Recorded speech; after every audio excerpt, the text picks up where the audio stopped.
جب کسی قوم سے کوئی نعمت چلی جاتی ہے، اجتماعی طور پر جب لاس ہوتا ہے تو لوگ اس نعمت کے پیچھے بھاگتے ہیں اور وہ اپنا سارا فوکس اس نعمت کے اوپر کر دیتے ہیں اور چاہتے ہیں کہ جو نعمت جا چکی ہے وہ واپس آئے۔ اللہ تعالیٰ یہ فرماتا ہے کہ اس نعمت کا تعاقب کرنے کے بجائے لوگوں کو اپنا اپنا تعاقب کرنا چاہیے، اور یہاں پر وہ اصول بتا دیا گیا کہ تمہارے ہاتھوں سے کوئی نعمت کیوں جاتی ہے اور تمہیں یہ اجتماعی اور کلیکٹیو لاس کیوں ہوتا ہے، یہ تم سب کے سب ایک دم سے خسارے میں کیوں آ جاتے ہو۔ تو اللہ نے فرمایا کہ ذالک بأن اللہ لم یکن مغیرا نعمتا انعمها علی قوم، اس کی وجہ یہ ہے کہ اللہ تعالیٰ کسی نعمت کو کبھی بھی نہیں پھیرتا اور لوگوں سے نہیں چھینتا وہ نعمت جو اس نے کسی قوم پہ انعام کی ہے، حتی یغیروا ما بانفسہم، جب تک کہ وہ لوگ خود اپنے ہاتھوں سے اس نعمت کو ضائع نہیں کرتے۔ تو جب لوگ یعنی افراد، ہم اور آپ انڈیویجول لیول پر کسی نعمت کا استحصال کرتے ہیں اور اس کو ضائع کرتے ہیں یا اس کا مس یوز کرتے ہیں یا اس کی ناقدری کرتے ہیں، تو پھر اللہ تعالیٰ کی غیرت جوش میں آتی ہے اور وہ فرماتا ہے پھر میں وہ نعمت اس قوم سے آہستہ آہستہ دھیرے دھیرے اس قوم سے سلب کر لیتا ہوں۔ اگر ہم اس آیت کی روشنی میں، اس قانون کی روشنی میں اپنا جائزہ لیں، پاکستان کا جائزہ لیں اور اس ملک کے لوگوں کا حال دیکھیں تو ہمارے ساتھ یہی کچھ ہوا ہے کہ آج جو نعمتیں ہمارے اس پورے مجموعی ماحول سے غائب ہو رہی ہیں تو اس کی وجہ یہ ہے کہ قوم کا بچہ ناشکری کے راستے پہ چل رہا ہے اور ہم نے ناشکری اور ناقدری کو اپنا وتیرہ اور شعار بنا لیا ہے۔ تو یہی وجہ ہے کہ اب ہم سے نعمتیں زائل ہو رہی ہیں، جبکہ ہمارے مقابلے میں دنیا کی وہ قومیں جو آج آسودہ نظر آ رہی، پرسکون نظر آ رہی ہیں، اور وہ جو ترقی کر رہے ہیں لوگ، تو ان کے یہاں انداز زندگی کچھ اور ہے اور خدا کی نعمتوں کے ساتھ ان کا رویہ کچھ مختلف ہے۔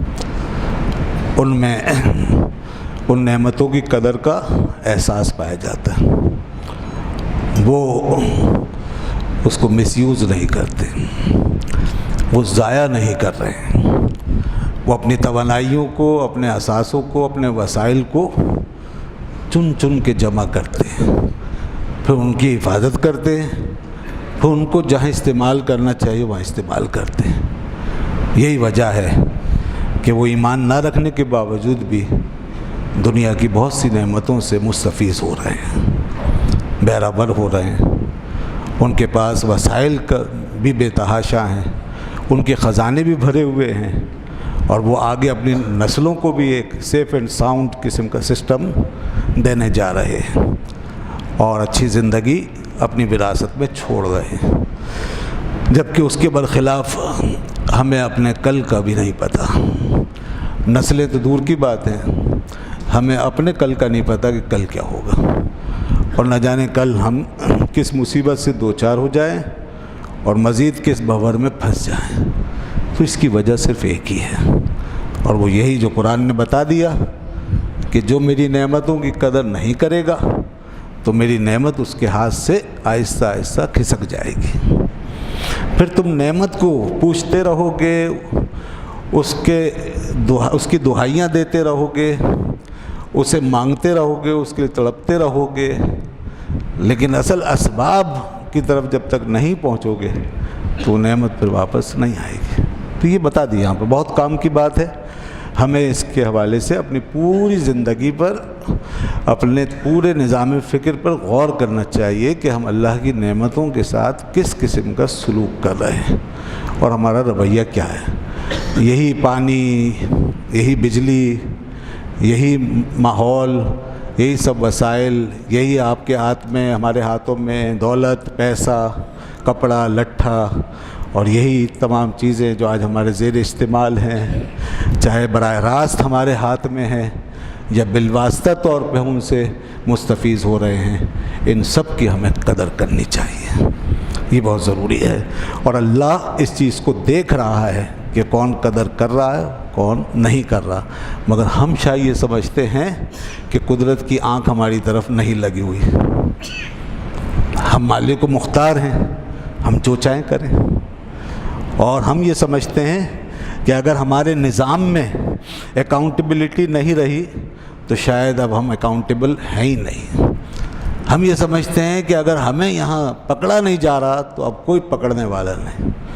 ہمیں یہاں دیکھا نہیں جا رہا تو اب کوئی دیکھنے والا نہیں۔ بہت غلط سوچ ہے، بہت بھیانک سوچ ہے، یہ بہت ہی خطرناک رویہ ہے۔ ایک مسلمان کو ہرگز غافل نہیں ہونا چاہیے کہ سب سے بڑی اکاؤنٹیبلٹی قدرت کا نظام ہے، مسلمان کا عقیدہ ہے۔ چاہے دنیا بھول جائے، قدرت نہیں بھولتی، چاہے سب کی آنکھیں بند ہو جائیں، قدرت کی آنکھ بند نہیں ہے۔ قرآن ہمیں اسی آنکھ کی طرف متوجہ کر رہا ہے، دیکھو میں تمہیں دیکھ رہا ہوں اور میرا اصول تمہارے اوپر اسی طرح لاگو ہے جو میں نے طے کر دیا۔